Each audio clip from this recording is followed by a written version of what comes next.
Le 7 décembre 1941, le Japon attaque par surprise les États-Unis. Ces avions détruisent une grande partie de la flotte américaine ancrée à Pearl Harbor. Les services secrets américains ont été incapables de prévoir ce désastre. Pire, le FBI n'a pas pris au sérieux les avertissements d'un agent double soviétique leur annonçant l'opération. Peu de temps après son entrée à la Maison-Blanche, le président Harry Truman tire les leçons de l'attaque japonaise contre Pearl Harbor et décide de créer la CIA. C'est un camouflet pour le FBI et son puissant directeur, J. Edgar Hoover, qui se voit interdire toute autorité en matière de renseignement stratégique. C'est une histoire terrible qui a commencé dans les années 40. Harry Truman a dit à Edgar Hoover qu'il lui retirait la responsabilité de l'espionnage à l'étranger. Harry Truman ne voulait pas faire de la CIA une annexe du FBI ou fondre les deux agences en une seule organisation.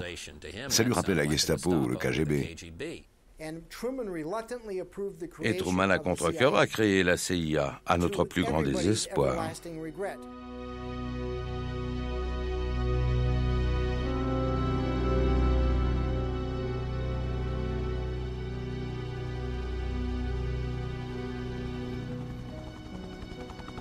Langley, Virginie, à une vingtaine de kilomètres de Washington. C'est ici que se trouve le quartier général de la CIA, une forteresse. 16 000 personnes y travaillent. Sur la CIA, qui est dispensée de révéler son budget, son organigramme, les noms, les personnalités, les fonctions, les salaires et le nombre de personnes employées, les chiffres les plus fantaisistes circulent. On sait que ses effectifs sont passés de 35 personnes à sa création à près de 100 000 aujourd'hui. Et son budget de quelques centaines de milliers de dollars à 28 milliards. La CIA est chargée du contre-espionnage extérieur, mais il lui est interdit d'opérer sur le territoire des États-Unis, qui reste le domaine réservé du FBI. Truman avait placé la CIA sous l'autorité directe du président des États-Unis, mais l'agence allait très vite lui échapper et devenir le seul service chargé de mener des activités spéciales clandestines et des opérations subversives à l'étranger. Les statuts de la CIA à sa création étaient pourtant clairs. Juste recueillir, trier, coordonner, évaluer des informations. Intervenir là où la diplomatie s'avère insuffisante et l'action militaire contre-indiquée.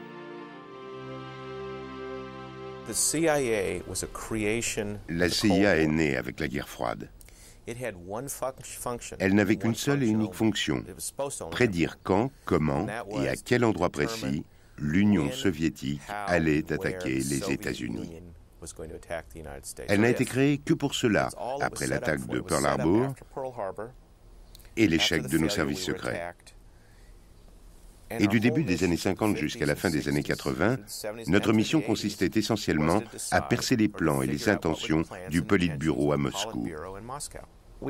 Nous avons surtout commis une erreur fondamentale en choisissant dès le début de concentrer tous nos espions sur ce que l'on appelait la cible principale. Et donc tous nos services ont fait une fixation sur l'URSS. La CIA et les services de renseignement américains dans leur ensemble consacraient entre 55 et 60% de leur budget à l'Union soviétique. C'était notre travail, contrer les soviétiques dans le tiers-monde, n'importe où, en Angola, en Afrique, au Congo, en Afghanistan, en Iran. C'est une guerre sans fin, secrète, si l'on peut dire, qui a duré pendant des années. C'était la règle du jeu, et nous devions découvrir quelles étaient les intentions de l'adversaire. Et le meilleur moyen de le savoir était de s'infiltrer dans leur organisation, y placer un de nos agents ou retourner un des leurs. C'était la règle du jeu, et c'est ce qu'on a fait. Nous avons fait fausse route dès le début en faisant venir aux États-Unis le plus grand nombre possible d'anciens nazis. En 1943, Allen Dulles, futur directeur de la CIA, s'était rendu en Suisse pour entamer des négociations secrètes avec les dignitaires nazis. Des contacts avaient été pris avec le général Reinhard Gehlen, responsable des services secrets hitlériens, Otto von Bolschwing, le bras droit d'Eichmann, et Klaus Barbie. Tous criminels de guerre, ils seront employés par la CIA dès la capitulation. Avocat réputé de Wall Street, Allen Dulles avait pour principal client le groupe pétrolier Standard Oil, une des rares compagnies qui avait continué à faire des affaires avec les nazis pendant la guerre. Si bien que l'Amérique s'est littéralement infectée de nazis, juste après la Deuxième Guerre mondiale. C'était le prix à payer pour récupérer les cerveaux allemands. Ce fut la première erreur. La seconde a été de croire que nous pouvions intervenir dans les affaires des autres et carrément renverser des gouvernements, grâce à notre argent et en jouant de notre influence auprès de certains clans. En 1953, en pleine guerre froide, Allen Dulles est nommé directeur de la CIA. Dès son arrivée, les opérations spéciales et secrètes vont se multiplier sans discontinuer. Si l'on remonte à 1947 et qu'on reprend toutes les opérations menées au Guatemala, en Hongrie, à Berlin, au Vietnam, au Chili, on voit se répéter les mêmes méthodes encore et encore. La CIA a organisé de nombreuses opérations clandestines. Une des raisons, c'est que personne d'autre ne pouvait le faire. Il n'y avait aucune concurrence avec les autres services pour ce genre d'opération. L'autre raison, c'est que les présidents américains ont très vite compris qu'ils pouvaient se servir de cette arme secrètement, sans avoir à s'en expliquer et sans devoir rendre de compte à la population. Ça a beaucoup changé au fil des années. Si on remonte à Eisenhower, ou même au début des années Kennedy, il y avait beaucoup plus de discipline et de discrétion. Bien sûr, c'était l'époque où la CIA agissait réellement, en Iran ou au Guatemala. Mais la population n'était pas au courant de ces opérations parce que personne parmi ceux qui savaient n'en parlait. Allen Dulles va organiser en mai 1953 l'opération Ajax, le premier d'une longue série de coups d'État entièrement gérés par la CIA. À Téhéran, le premier ministre iranien Mossadegh vient de décider la nationalisation de l'Anglo-Iran Oil Company. Les Britanniques organisent un embargo international à l'encontre de l'Iran, plongeant le pays dans le chaos. Mais les compagnies pétrolières anglo-saxonnes qui quittent le pays jugent cette mesure insuffisante et poussent le Premier ministre anglais à demander au président Eisenhower de les aider à se débarrasser de Mossadegh.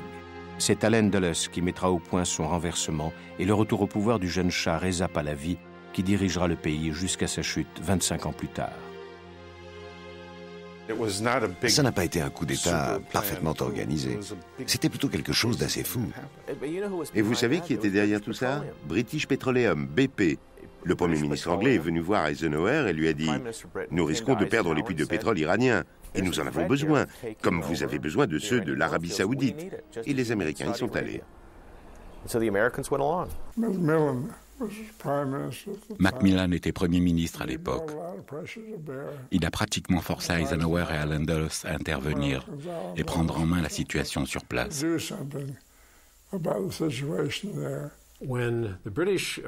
Quand les Anglais ont contacté Eisenhower, l'argument qui a convaincu le président américain n'était pas « Nous vous donnerons une partie du pétrole iranien quand tout sera rentré dans l'ordre », mais plutôt Mossadegh est en train de perdre son pouvoir au profit des communistes et l'Union soviétique va s'installer en Iran, comme ils l'ont fait en Chine. Et vous, président Eisenhower, n'avez aucun intérêt à être celui qui devra expliquer plus tard comment vous avez pu laisser perdre l'Iran. Et il y eut une procédure très formelle pendant l'affaire Mossadegh. C'était un plan organisé. Ils se sont dit, Mossadegh est un très mauvais homme d'État, il est faible, irrationnel, et les communistes gagnent du terrain. Le Shah aussi est impuissant et il ne fera rien pour changer les choses. Nous devons donc intervenir pour sauver le pays de la menace soviétique. Aussi direct que ça. Mossadegh était un communiste. Je n'avais aucun doute là-dessus. Et j'ai trouvé que l'idée était excellente. Si on ne s'était pas débarrassé de lui, il y aurait probablement eu un gouvernement socialiste, communiste ou Dieu sait quoi encore. On ne pouvait pas laisser tomber l'Iran, mais d'un autre côté, on n'allait pas refaire une deuxième guerre de Corée en Iran. L'opération clandestine était la solution la moins coûteuse. Et comme la CIA était inactive et qu'Allen Dulles venait de prendre ses fonctions avec pour mission d'agir, il l'a fait. Et d'après lui, le moyen le moins onéreux de montrer que nous étions une grande puissance, c'était de renverser des gouvernements, mais en confiant ce travail à la CIA. Ça a été un si grand succès qu'ils se sont dit « Pour le Guatemala et les autres pays, on n'a qu'à faire comme ça, c'est beaucoup plus simple. » Et la question de savoir si c'était moral ou immoral... En juin 1954, le nouveau président du Guatemala, Jacobo Arbenz Guzman, décide de distribuer aux paysans les plus pauvres du pays quelques hectares de terre appartenant à la multinationale américaine United Fruit et décide d'instaurer une taxe sur les exportations. Le Guatemala est le premier producteur de bananes et de fruits tropicaux des Caraïbes, son unique ressource, Mais toutes ses terres, toute son économie sont aux mains de United Fruit. Quand le Guatemala a imposé une taxe très modeste sur les bananes, la société United Fruit a demandé au gouvernement américain d'intervenir et de provoquer la faillite du pays. United Fruit était en relation étroite avec les gens de la Maison-Blanche et du Pentagone. Ils avaient une influence considérable sur tout le gouvernement américain. Et ils étaient en mesure de lui demander de renverser Arbenz. Il passait du socialisme au communisme et c'était quelque chose auquel nous devions nous opposer. Il y avait deux enjeux dans cette histoire, United Fruit et le communisme. Et Jacobo Arbenz était du mauvais côté. Un véritable coup d'État est mis sur pied lors d'une réunion entre le président Eisenhower, Allen Dulles et son frère John Foster, qui dirige le département d'État. Les frères Dulles, qui possédaient le plus important cabinet juridique de Wall Street, occupent au gouvernement Eisenhower les deux postes les plus importants, les affaires étrangères et la CIA. Par ailleurs, Allen Dulles, numéro 1 de la CIA, siégeait également au conseil d'administration de United Fruit. Deux frères, un à la tête de la CIA, l'autre numéro 1 du département d'État. Et leur entreprise familiale travaillait pour United Fruit en Amérique latine. Allen Dulles dirigeait sa propre CIA depuis son bureau du 44 Wall Street. Il faut que vous compreniez ça. C'était de l'espionnage, mais uniquement pour faire des affaires et soutenir les firmes américaines à l'étranger. Les présidents ont découvert qu'ils pouvaient gagner de l'argent en offrant les services de la CIA à des sociétés privées. La CIA renverse Arbenz Guzman, qui quitte le pouvoir et installe à sa place une junte militaire dirigée par le général Castillo Armas, dont la première mesure sera de mettre fin au projet de réforme agraire qui menaçait les intérêts financiers des États-Unis et de United Fruit. C'est sans doute une des pires choses que la CIA et le gouvernement américain aient jamais faites. Le gouvernement américain et la CIA sont responsables d'un génocide au Guatemala, commis par des gens qu'ils ont mis au pouvoir pour ne pas payer une petite taxe sur des bananes. Ils ont mis à la place une dictature militaire qui a tué des centaines de milliers de gens au Guatemala pendant 40 ans. Tout le monde croit que l'intervention de la CIA contre Arbenz était une opération parfaitement mise au point ou le renversement de Mossadegh, un plan judicieusement élaboré. Dans les deux cas, ce fut un coup de chance. Les États-Unis géraient le monde comme dans le film Le Parrain. Leur politique étrangère était d'une incroyable arrogance. En 1960, le Congo belge accède à l'indépendance. Le Premier ministre est le leader de gauche Patrice Lumumba. Or, les États-Unis convoitent les immenses ressources minières du pays. Lumumba ne restera au pouvoir que 2 mois. C'était un très mauvais exemple pour le reste de l'Afrique. C'était inacceptable. Son sort était joué dès cet instant. Il fallait le renverser. Il y a eu une réunion le 18 août 1960 et Eisenhower a laissé entendre qu'il aimerait bien qu'on le débarrasse de Lumumba. J'étais à l'ambassade et j'ai suggéré que l'on pouvait évincer Lumumba de son poste de Premier ministre. Mais Allen Dulles a cru comprendre, lors de cette réunion du Conseil de sécurité nationale, qu'on lui laissait carte blanche pour renverser Lumumba. Et c'est ce qu'il a fait. L'ordre avait été donné d'essayer d'éliminer Lumumba. Ils ont fait parvenir du dentifrice empoisonné au responsable de l'agence au Congo, mais il a refusé de s'en servir. Nos agents n'étaient pas prêts à s'impliquer dans un assassinat. J'ai donc proposé une solution politique, mais d'autres à Washington ont pensé qu'un autre type d'intervention serait plus approprié.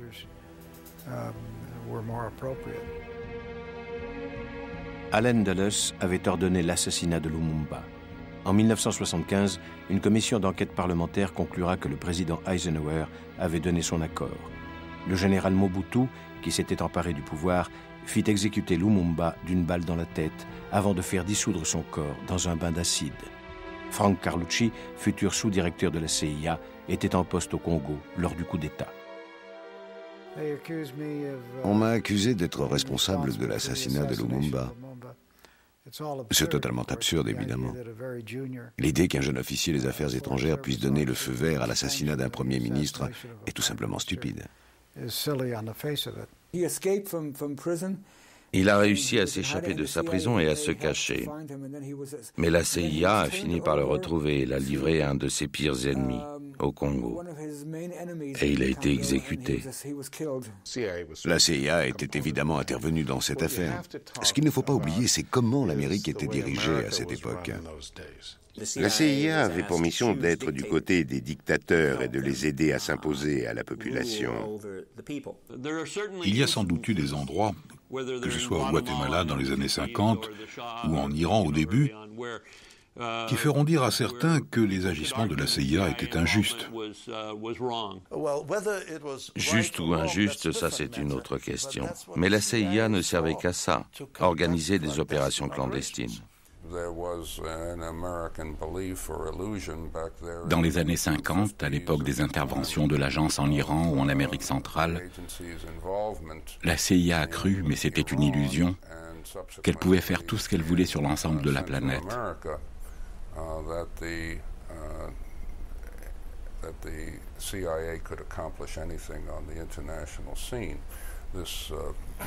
Et cette mythologie a été entretenue par les propres membres de l'agence.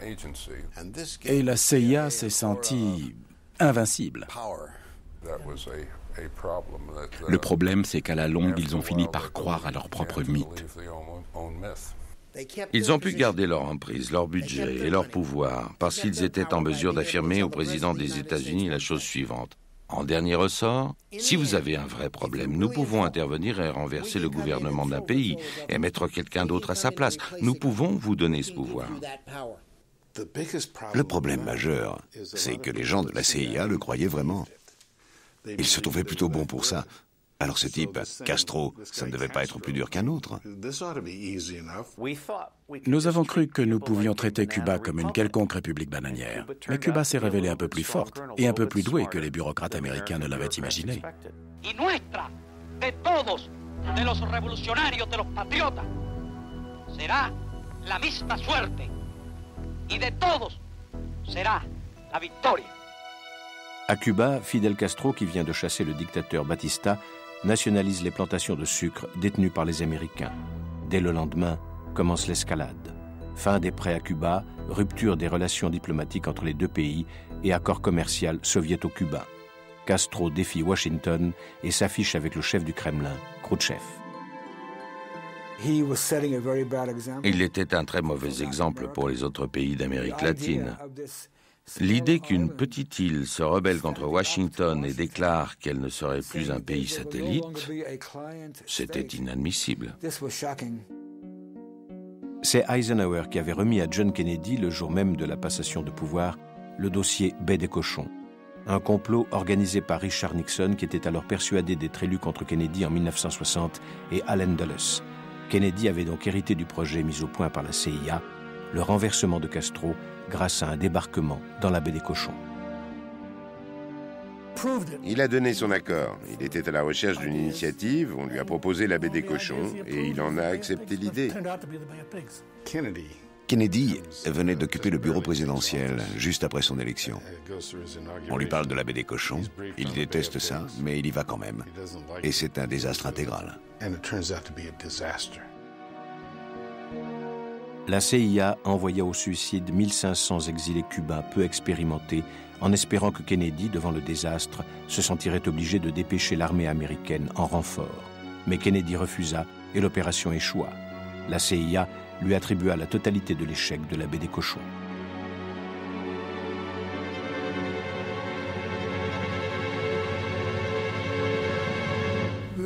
L'opération a été un échec parce qu'elle a été mal dirigée.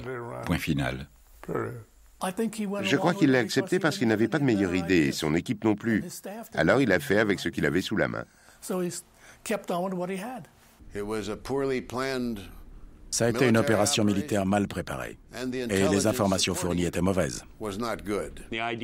Croire qu'un petit groupe de gens pouvait débarquer et d'une manière ou d'une autre renverser le régime, c'était complètement sous-estimer la popularité de Castro.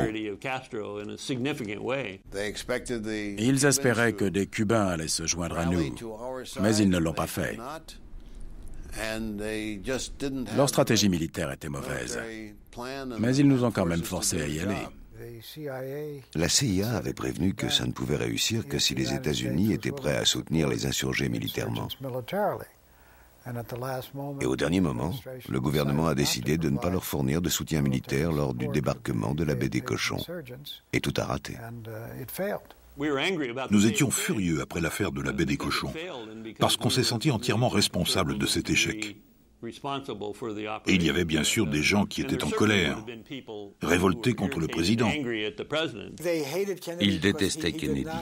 Surtout parce que, selon eux, pendant la baie des Cochons, il avait refusé d'envoyer son aviation. On ne peut pas dire la CIA aimait ou n'aimait pas. Il s'agissait de quelques personnes, de quelques unités, même si c'est vrai qu'il y avait des agents de terrain, des chefs de division ou d'autres officiers plus anciens qui n'aimaient probablement pas le président. Pourquoi pas? Il faisait des choses qu'ils n'appréciaient pas, donc ils ne l'aimaient pas. Quelques mois après leur arrivée à la Maison-Blanche, John Kennedy et son frère Bob, ministre de la Justice, donnent à la CIA les pleins pouvoirs pour éliminer Fidel Castro. C'est Sam Alpern qui est chargé de mettre au point l'opération Mangouste. Entre le débarquement raté de la baie des Cochons en 1961 et la mort de John Kennedy 2 ans plus tard, Castro échappera à 8 tentatives d'assassinat, toutes organisées par la CIA. Kennedy demandait qu'on lui fasse des suggestions sur Cuba. Le chef d'état-major a proposé de tuer des Américains lors d'une opération clandestine et de faire croire qu'il s'agissait d'une attaque des Cubains sur le territoire américain, ce qui aurait servi de prétexte pour déclarer la guerre à Cuba. Mais cette proposition a été rejetée.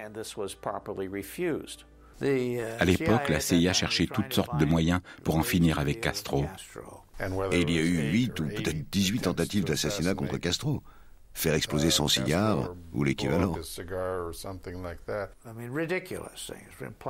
Des propositions ridicules comme introduire du désherbant dans sa barbe, vous imaginez.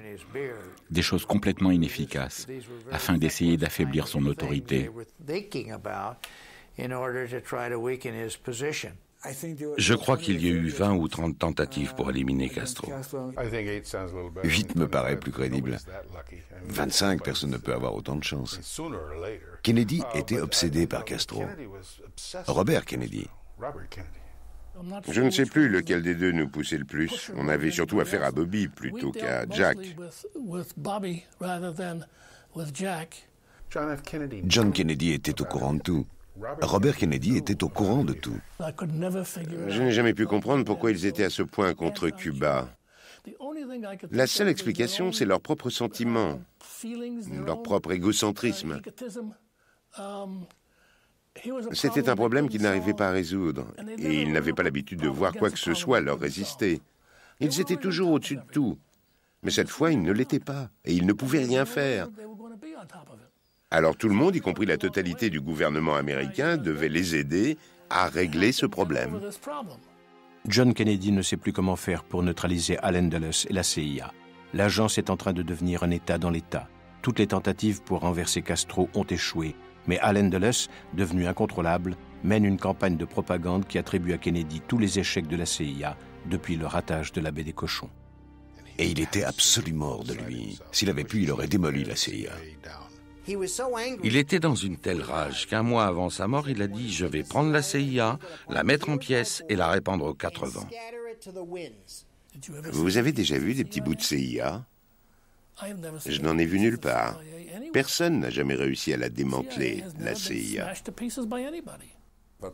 Mais la CIA a dû adopter un profil bas pour calmer le jeu un certain temps. Ça a commencé sous Kennedy et Bob McNamara, qui était son homme à tout faire. Il a décidé de tous les renvoyer et de les remplacer par des hommes plus à gauche. C'est ça que Kennedy a fait à la CIA. Je l'ai vu faire, j'y étais. John Kennedy décide de réduire les pouvoirs de la CIA et de se séparer de son puissant patron Allen Dulles, qui est forcé à donner sa démission. Kennedy, en présence de Dulles, nomme comme directeur John McCone, un petit homme effacé, discret. Allen Dulles est furieux contre ce qu'il appelle son limogeage. Il était depuis 10 ans l'incarnation même de la CIA.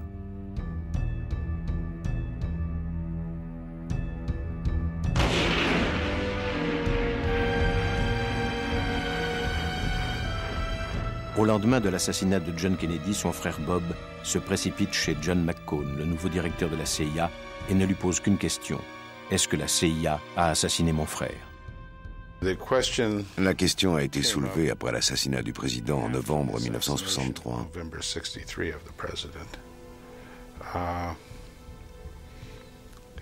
Oui, Bobby Kennedy a demandé à John McCone, est-ce qu'il y a quelque chose là-dessous? Son frère avait le droit de poser ce genre de questions. Ça n'a rien de surprenant. Pourquoi ne l'aurait-il pas fait? Il ne savait pas, il voulait être sûr. C'est quelque chose d'humain de demander « Avez-vous tué mon frère ?» Pourquoi pas? McCone ne pouvait pas l'admettre. Aucun directeur de la CIA n'allait reconnaître l'implication de l'agence dans l'assassinat d'un président. Pourquoi le directeur de la CIA aurait-il voulu tuer le président? Le président l'a renvoyé, il ne dispose plus des outils nécessaires pour le tuer. Et quel serait le but? Montrer qu'il n'aime pas le président. Le président le savait déjà.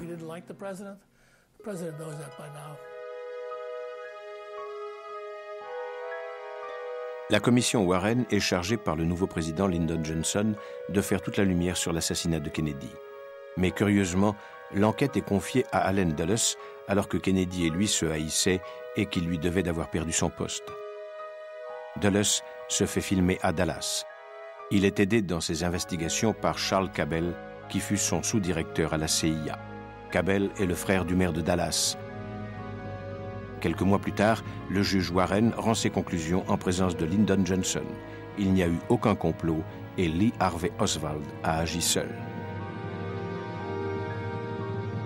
Alan Dulles a fait de son mieux pour torpiller la commission Warren. Ce qui n'a rien de surprenant, surtout si on veut que rien n'en sorte. C'était volontaire. J'ai donné des instructions à la CIA pour que toutes les informations soient disponibles. La CIA a pratiquement vidé tous ses dossiers concernant l'assassinat de Kennedy. Et il n'y avait absolument aucune preuve de la moindre conspiration. Et certainement pas de preuve de l'implication de la CIA. Je ne peux pas imaginer la CIA impliquée dans l'assassinat d'un président américain. C'est au-delà des pires fantasmes. Les gens ont fait de cette histoire un objet de culte. Je n'ai rien découvert qui m'ait semblé convaincant ou prouvé le contraire.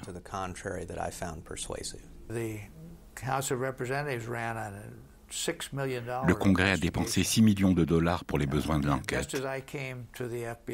Lorsque j'ai pris la direction du FBI, on m'a remis une cassette qui laissait entendre qu'il y avait un deuxième tireur en face, sur la colline.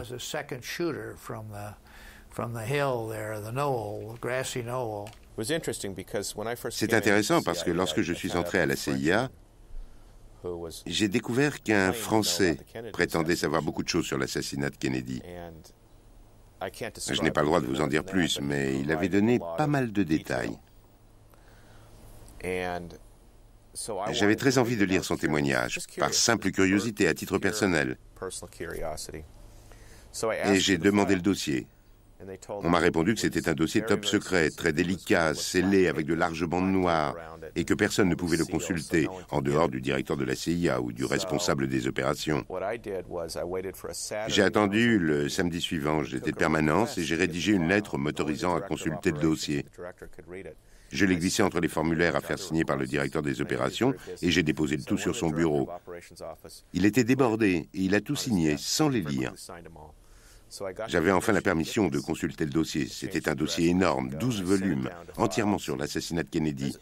Mais lorsque je me suis présenté, on m'a rendu ma lettre en me disant « Nous sommes désolés, nous avons perdu le dossier. Il a disparu. » Je ne sais plus à combien de théories du complot j'ai été confronté au cours des dernières années. Tout ce que je sais, c'est que ces théories ne tiennent pas debout, parce qu'ici, à Washington, personne ne sait garder un secret. Surtout pendant aussi longtemps, et surtout s'il y a pas mal d'argent en jeu, quelqu'un l'aurait vendu à un journal ou à un journaliste. Personne ne peut garder un secret aussi bien. Il aurait fallu que des milliers de gens au FBI, à la CIA, dans l'armée, au Pentagone, gardent le secret sur l'assassinat de Kennedy. La vérité, c'est que l'assassinat de Kennedy reste le plus grand secret de l'Amérique. Nous ne savons vraiment pas ce qui s'est passé. Quelques mois après l'assassinat de Kennedy, Lyndon Johnson avait remis en question le plan de retrait des conseillers militaires américains du Vietnam envisagé par le président disparu. À un général impatient, il avait déclaré « Faites-moi élire et vous l'aurez, votre fichue guerre ». Nous étions plutôt sceptiques tout au long de la guerre du Vietnam sur la possibilité de gagner une guerre de guérilla contre le Nord, tant que ce dernier restait un sanctuaire. En août 1964, la CIA monte une fausse attaque nord-vietnamienne contre un navire de guerre américain dans le golfe du Tonkin. Avec cette agression fabriquée de toutes pièces, Johnson a enfin un prétexte pour multiplier par 10 le nombre de soldats américains qui combattent en Asie du Sud-Est et commencer ses bombardements contre le Vietnam du Nord. The United States destroyer Maddox was attacked on the high seas in the Gulf of Tonkin. The attacks were deliberate. The attacks were unprovoked. Ce fut probablement une fausse attaque et sans doute n'a-t-elle jamais existé. Ceux qui se trouvaient à bord du bateau ont pu se tromper complètement et croire qu'ils étaient attaqués. Le capitaine du bateau a envoyé un message disant qu'il n'avait rien vu, qu'il avait maintenant de sérieux doutes sur ses messages précédents et qu'il croyait fermement qu'il y avait une possibilité pour qu'il se soit battu contre une hallucination. Le Pentagone et la présidence ont décidé de ne pas tenir compte de son dernier message et d'utiliser l'incident du golfe du Tonkin comme prétexte pour entrer en guerre. Ça a été à l'origine d'une décision qui a changé bien des choses, c'est certain. The determination of all Americans to carry out our full commitment to the people and to the government of South Vietnam will be redoubled by this outrage. Ça a été utilisé comme prétexte pour intensifier la guerre. Cet incident a servi de justification à d'autres actions. Nous savons maintenant que c'était un mensonge. À l'époque, les gens avaient des doutes, mais ce n'est que plus tard que les soupçons se sont confirmés et qu'on a découvert avec certitude que ce n'était qu'un prétexte, une histoire inventée.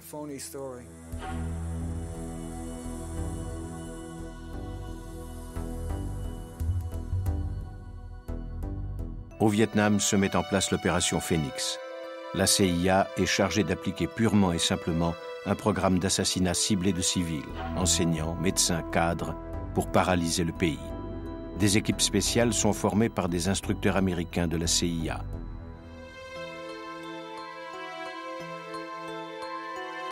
Pour terroriser la population, chaque assassinat est signé. Une carte à jouer, un as de pique, est mise en évidence sur les cadavres après chaque action des escadrons de la mort.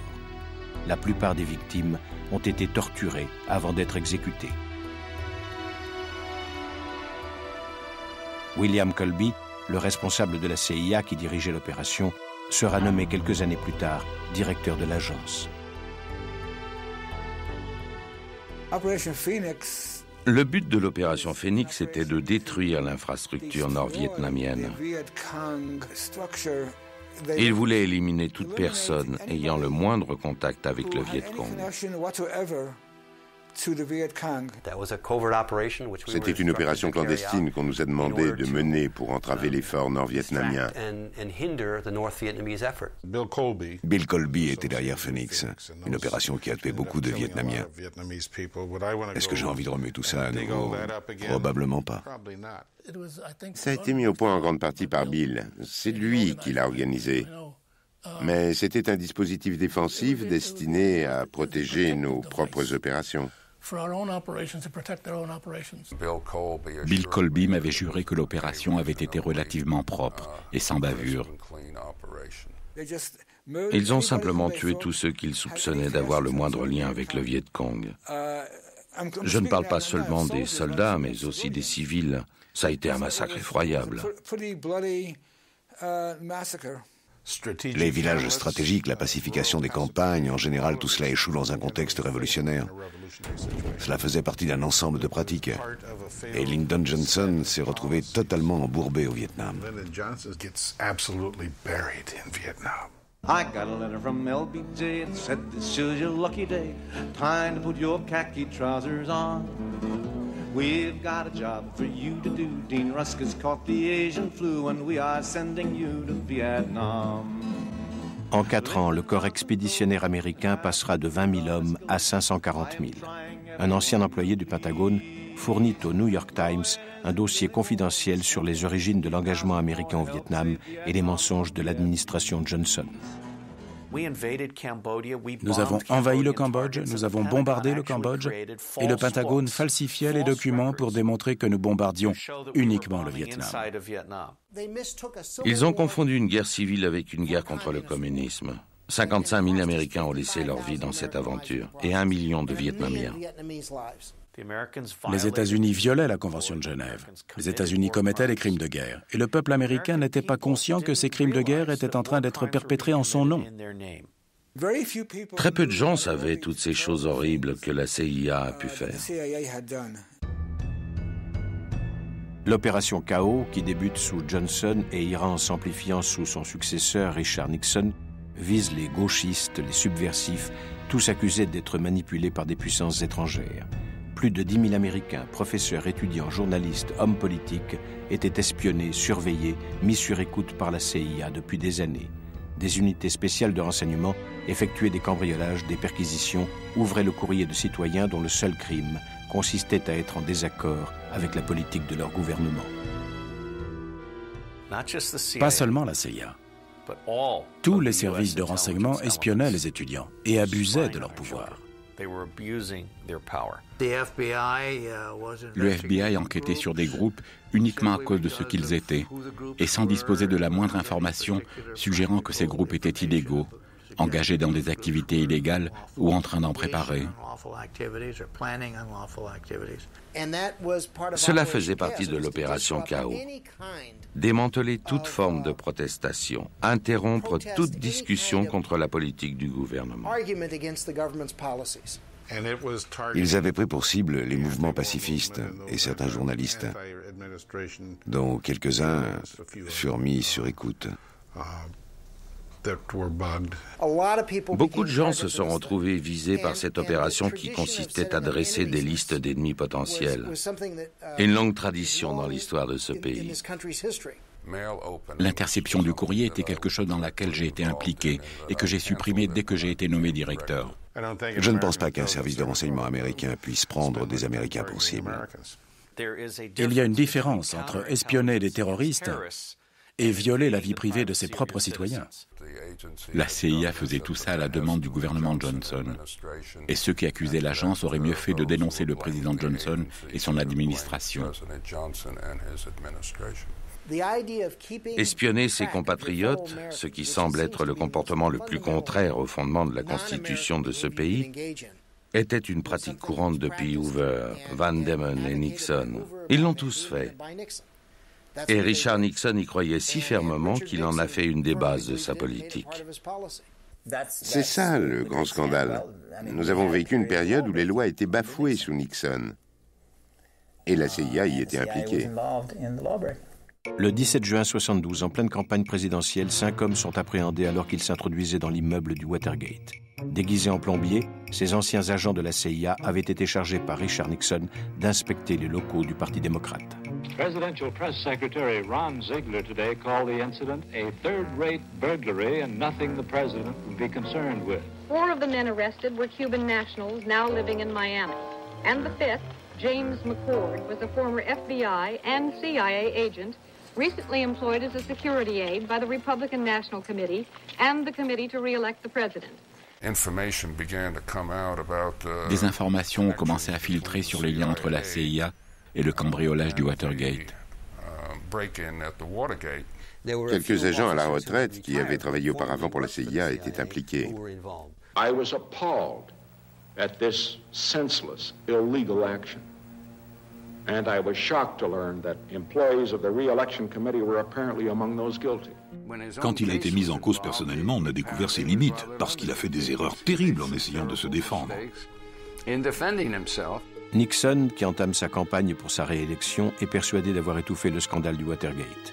Tous les sondages le donnent gagnant avec une confortable avance. Mais pris à la gorge par 2 journalistes du Washington Post, Nixon demande à Richard Helms, directeur de la CIA, de faire pression sur le FBI pour qu'il abandonne l'enquête et de le couvrir en disant que les dossiers ont été saisis à la demande de la CIA, ce que Helms refuse.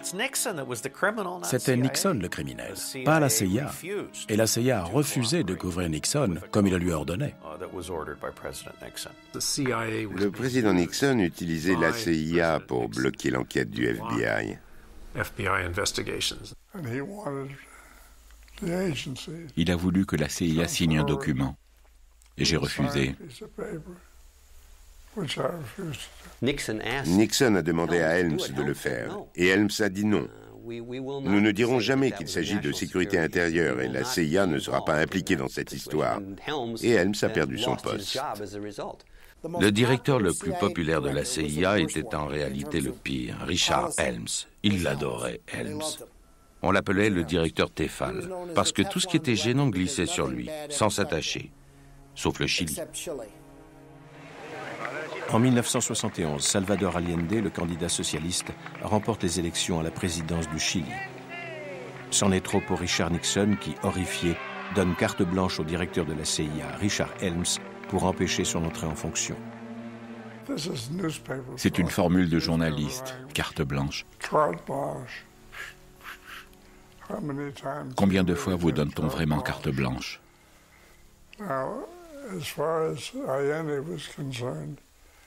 En ce qui concerne Allende, Nixon nous a chargés de tout faire pour qu'il n'accède pas au pouvoir.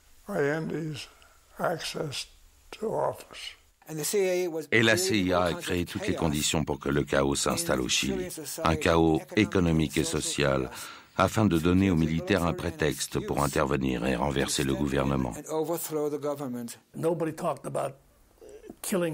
Personne n'a parlé de tuer Allende, il fallait essayer de lui faire quitter le pouvoir. Mais nous étions associés à des gens qui souhaitaient tuer Allende. Ils ont utilisé des entreprises privées. La CIA, les militaires, l'ambassade, tout était bon. Ils avaient toute une équipe qui ne se consacrait qu'au renversement d'Allende. Ce n'était pas quelqu'un que le gouvernement américain appréciait. Henry Kissinger et Richard Helms, le directeur de la CIA, faisaient partie de ceux qui avaient mis au point l'opération depuis Washington. Ils savaient que lorsqu'Allende deviendrait un problème et qu'il nous demanderait de nous en occuper, nous ferions de notre mieux. Et on a fait de notre mieux. Washington décide alors d'aider les militaires à renverser Salvador Allende et mettre le général Pinochet au pouvoir. Le coup d'État finit par survenir le 11 septembre 1973. Salvador Allende est assassiné ou s'est suicidé selon la CIA et des milliers de Chiliens torturés et massacrés. Les listes des suspects avaient été fournies par la CIA aux escadrons de la mort de la junte militaire.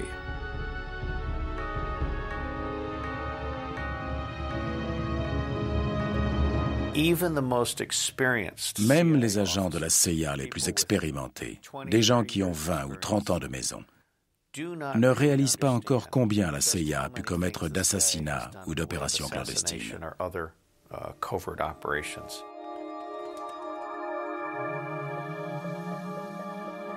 C'est l'implication de la CIA dans le coup d'État au Chili et les révélations sur la complicité entre l'agence et la Maison-Blanche pendant le Watergate qui vont pousser le Congrès, trompé et humilié par Nixon, qui a démissionné, à prendre la décision de museler la CIA.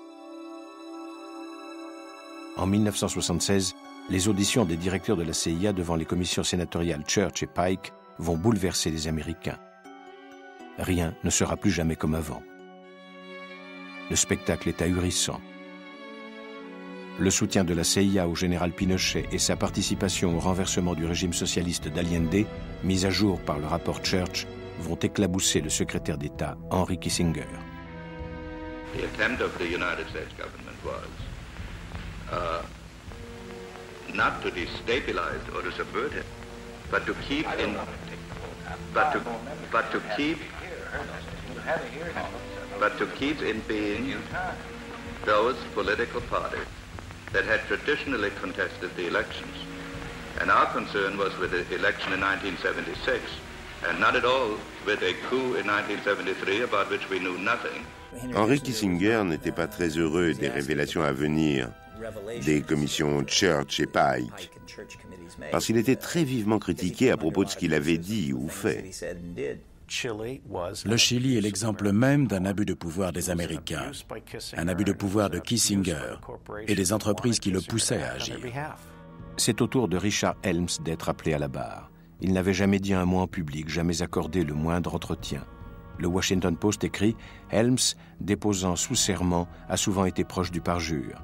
Responsable des écoutes téléphoniques, il a eu le temps de détruire tous les dossiers avant son départ de la CIA en 1973. Mr. Helms, in that answer, you used a vague term. Let's try and clarify it. You say you told him about this operation. Well, I thought so, but maybe I wasn't specific enough about it. I don't know. I thought that this was the general purport of it, and that to get information out of the letters, you would have to open them. This is an agency that need not obey the law. The way we were trying to get on with our job, we were trying to protect our form of government and our way of life. Now, I'm trying to find out why a program like this went on for 20 years. It was against the law of the country by every indication we have, statutes, the Constitution, the decisions of the Supreme Court. Had been producing some information on foreign connections with dissidents and terrorists. And all I'm trying to find out from you is whether you believe that the CIA doesn't have to abide by these laws because of the problems that the CIA faces. Well, I think my position, I don't think things are black and white in this life. You were conscious of the serious question of its legality. I was, sir. And nevertheless, you continued to pursue the program. That statement, covert coverage has been discontinued, was a lie. The mail continued to be open. How does a president exercise any control over the CIA or any of these agencies? I just want to ask one question. Do you know that Mr. Nixon didn't know about that CIA mail intercept operation? And if he did, there's no one, including you, that have been able to tell us that he did. The president was given a document that did not tell him the truth. Can't you ask President Nixon whether he knew or not, and I will be guilty as charged. If you had been the President of the United States and had asked for recommendations coming from a report that was signed by you, the Director of the CIA, what would you believe? Well, Mr. Chairman, I have to concede that on the record here and without the discussion that went on at the time, it certainly looks that way, and I'm sorry if I made a mistake at that time. Il avait l'habitude de mentir au président, de mentir au Congrès, de faire comme si rien ne pouvait l'atteindre. C'est un héros à la CIA. Richard Helms restera dans l'histoire de la CIA, l'homme qui savait garder les secrets. Et il est mort en emportant ses secrets que personne ne connaîtra jamais. C'est très bien comme ça. C'est pour ça qu'on les appelle services secrets. Certaines choses ne sont pas censées être révélées. Et Dick a réussi à en garder un grand nombre secrètes. Il était très fort. William Colby, ancien directeur de la CIA, vient témoigner à son tour devant les sénateurs. On commence par l'interroger sur le coup d'État au Chili. The agency make money, that they print money, for example, ITT offered the CIA money to destabilize in Chile. Strong. We must rest only on appropriated funds. However, in the process of our operations, we do develop proprietary organizations. And Mr. McCone was involved, and he was involved with the CIA. It kind of indicates that maybe that's not an outrageous request. Reports of our activity along these lines have been generally known for years, and no objection made against them. Ever been briefed on the full extent of CIA's relationships with the mafia? If so, when and with whom? Colby a fini par comprendre que Frank Church ne le lâcherait pas. Et il a préféré parler et s'expliquer. Et ça a changé à jamais toutes les règles de la CIA. Colby doit répondre aux questions concernant les méthodes expéditives de la CIA et ses tentatives, réussies ou pas, d'assassinat, notamment à propos de Castro. Does this pistol fire the dart? Yes, it does. What range does it have? 100 meters, I believe, about 100 yards, 100 meters. Colby, acculé par le Sénat, accepte de parler du Vietnam et de l'opération Phoenix. In effect, this Phoenix program was an assassination program. Was the objective of eliminating the infrastructure of the VC fully discussed at each briefing? How many roughly would you estimate were eliminated? Some 20,000 had been killed by that time. Comme la plupart des résolutions du Congrès ou de la présidence, leur effet au fil des années a été dérisoire. Nul. Aucune de ces commissions n'a eu un réel impact parce qu'elles n'ont jamais pris en compte la mentalité, le caractère, la particularité des gens qui mènent ces opérations. On ne peut pas naïvement croire que le Congrès, dans sa profonde sagesse, va s'asseoir sous la coupole du Capitole, siéger et créer des lois qui vont changer les services de renseignement. Si vous relisez les auditions des commissions de Church et Pike, vous verrez que tout ce qu'a fait la CIA a été décidé par les présidents, y compris les tentatives pour éliminer Lumumba, la baie des cochons et les autres. Tout ce dont on a été accusé a été décidé et approuvé au plus haut niveau. À chaque fois que la CIA a fait quelque chose d'horrible, ça a toujours été sur ordre du président. Mais c'est le président Gerald Ford qui va porter le coup de grâce à la CIA. En 1976, il signe une ordonnance présidentielle qui se termine par ces mots. Plus aucun fonctionnaire des États-Unis ne doit entreprendre ou concourir à entreprendre un assassinat politique. Et donc, nous ne pouvions plus commettre d'assassinat ou tuer quelqu'un. Il y a une série de textes qu'on nous a forcés à signer. Pas forcés, mais qu'on nous a demandé de lire et de signer. L'unique raison qui a poussé Gerald Ford à signer cette interdiction, c'est qu'on sortait des commissions de Church et des enquêtes et que les pressions étaient si fortes qu'il s'est senti obligé de faire quelque chose. Nos politiciens et l'ensemble des Américains ont commencé à croire que l'on pouvait légiférer sur la moralité. C'était juste après Allende et tout le reste. Gerald Ford a découvert ça. Il était président et il a signé l'ordre 12033 qui stipule qu'il n'y aura plus d'assassinat. Point final. Des foutaises. Ils l'ont toujours fait. Si c'est dans l'intérêt des États-Unis d'assassiner quelqu'un, ils le feront. Tous les gouvernements l'ont pratiqué quand c'était nécessaire, ça n'a rien d'extraordinaire. L'assassinat est un des outils des gouvernements, c'est tout.